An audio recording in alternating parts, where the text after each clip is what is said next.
턱관절 질환 같은 경우는 다른 관절이랑 달리 10대, 20대 젊은 분들한테도 굉장히 많이 생기는 질환입니다. 원래 이제 이갈이가 심해서 걱정이 됐었는데 이제 통증까지 생겼다. 근육이 너무 발달하거나 이제 턱의 비대칭이나 이런 안모 변화가 동반되면서 통증이 생겼다. 그러면 그때는 병원들을 다 꼭 찾으시는 것 같습니다. 치료 경과나 치료 효과가 어느 정도 되나요? 일단은 골관절염이 있는지를 잘 봐야 되는데 뼈 손상이 진행되는 거를 이제 골관절염이라고 합니다. 턱관절 같은 경우는 이제 10대 학생들에게서도 이제 골관절염이 많이 나타납니다. 특히 이제 성장기랑 맞물려 있기 때문에 성장기에 골관절염이 나타나면은 안모의 비대칭이나 골격성 부정교합 뭐 이런 것들이 동반돼서 나타나는 경우들이 많아서 기본적으로 오셔서 꼭 한번 확인을 해보시는 게 좋습니다.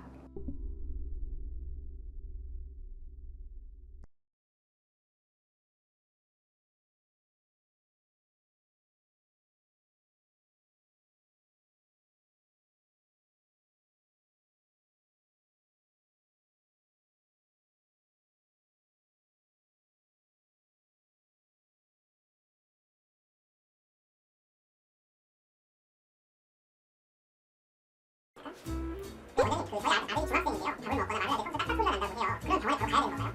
일단은 턱관절에서 소리가 나는 이유는 대부분 턱관절의 디스크가 약간 밀려 나와서 움직일 때 소리가 나는 걸로 보는데 보통 성인들에게서는 일반적으로 3, 4명 중에 1명 정도 나타나는 굉장히 흔한 증상이고 그렇게 심각한 상태로 보지는 않습니다. 10대 학생들 같은 경우는 벌써 이제 소리가 난다는 거는 과도한 힘이 짧은 기간에 많이 갔다는 거거든요. 이미 CT상에 이제 뼈 손상이 골관절염이 진행된 경우들도 좀 많이 보이고 있습니다.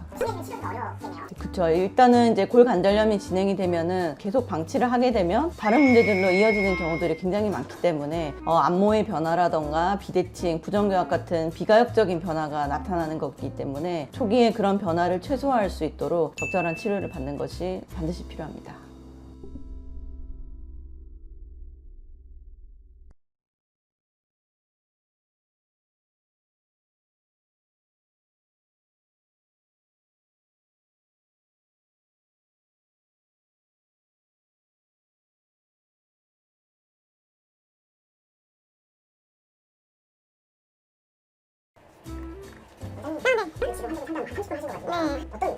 일단은 이제 턱관절 통증이랑 관절에서 나는 소리 때문에 내원하신 분이고 전반적으로 근육도 굉장히 많이 굳어 있고 약간 이미 비대칭도 진행돼 있고 골관절염이 뚜렷하게 진행된 게 확인이 되는 환자분입니다.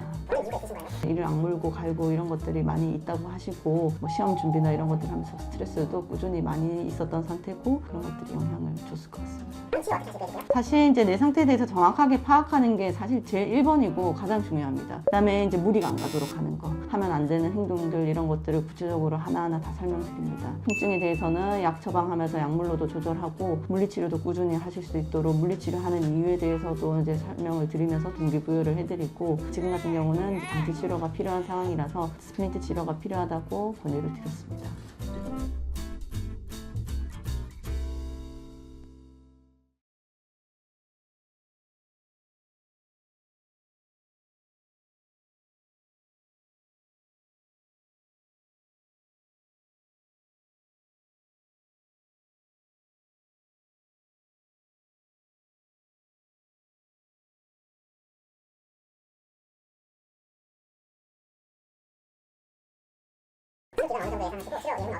최소 1년이고요. 일단은 1년 있다가 이제 CT를 찍어봐요. 관절뼈 상태가 회복이 되고 안정이 되고 통증도 없어야 되고 입이 잘 벌어지고 그러면 이제 치료를 종결하게 되는데 사실 1년으로는 부족하고 통상적으로는 1년에서 3년 정도 걸리는 걸로 보고 있습니다. 그리고 매일매일 내원하시는 게 아니라 한 달에 한 번 정도 내원해서 조정하는 거라서 보통은 내원 자체에 크게 부담이 있지는 않으시고.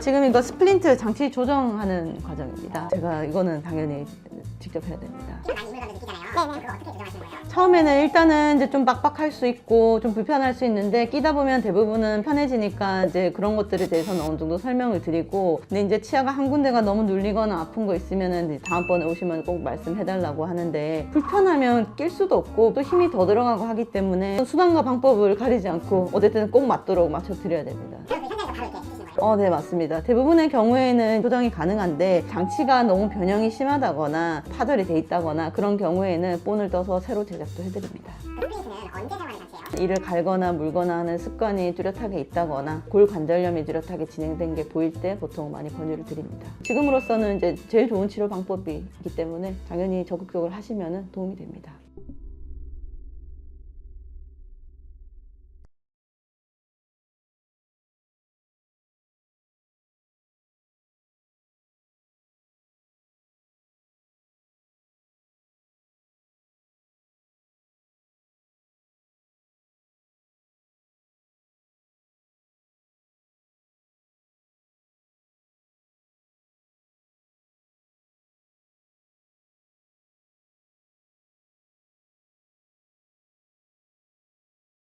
원장님 어떤 거 정리하시는 거예요? 네, 지금 이거는 T스캔에 사용하는 필름 센서입니다. 보여주세요.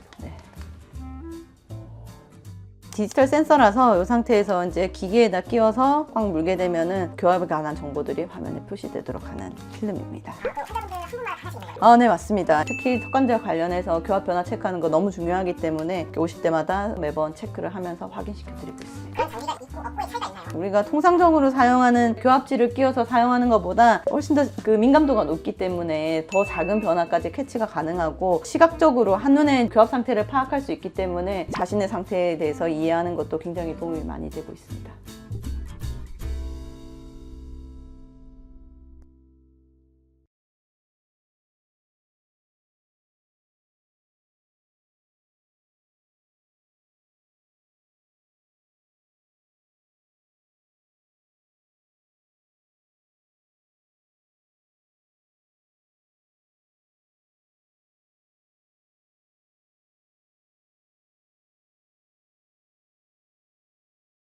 네, 원장님 그 치과에서 과잉 진료가 항상 있으시잖아요. 그런 내과질환에도 어떤 과잉 진료가 있는지. 맞아요. 그 서울대 치과병원 같은 경우는 여기저기 치료를 받다가 안 돼서 오시는 중증 환자들이 너무 많은데, 그런데 보면 안타까운 케이스들이 있습니다. 일단은 이제 첫 번째는 근거 없는 장치 치료, 그런 장치 치료를 하고 낫지 않거나 더 악화돼서 오시는 분들이 계시고, 그 다음에 이제 턱관절을 치료하기 위해서 교합을 안정되고 바른 교합을 갖는 거는 맞고 되게 중요한데, 과도한 교합 조정을 해서 치아 전체가 너무 많이 갈려서 오는 환자들도 본 적이 있습니다.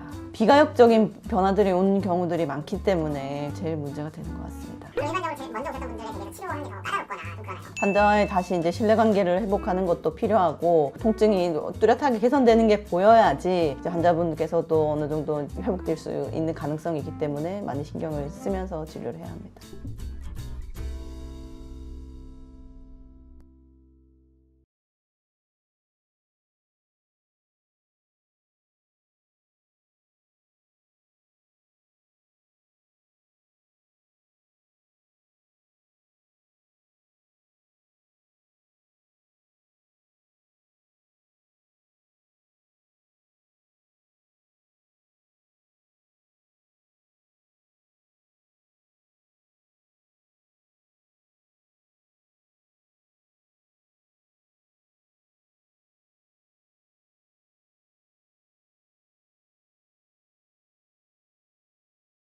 과잉 진료를 받는 치과나 또는 어떤 병원에 가서 치료를 받게 되는 그 상황이 어떤 약간 상황에서 벌어지게 되는 거예요? 양질의 정보나 의료 정보를 판단할 수 있는 게 있으면 좋은데, 아무래도 이제 일반 환자분들은 그런 것들을 감별하기가 쉽지 않고, 그냥 무턱대고 이제 광고에서 위에 상에 노출돼 있거나 노출이 많이 돼 있는 곳, 그런 데 가셔서 치료를 하다 보면은, 다 그런 건 아니지만 구강내과 전문의로서 가족한테 하고 싶지 않은 그런 진료를 받고 오시는 경우들이 종종 있습니다. 인터넷상의 의료 정보를 되게 굉장히 이제 잘 판단할 수 있는 것들이 필요하고, 그런 거는 이제 제가 앞으로 더 노력할 부분이라고 생각하고 있습니다.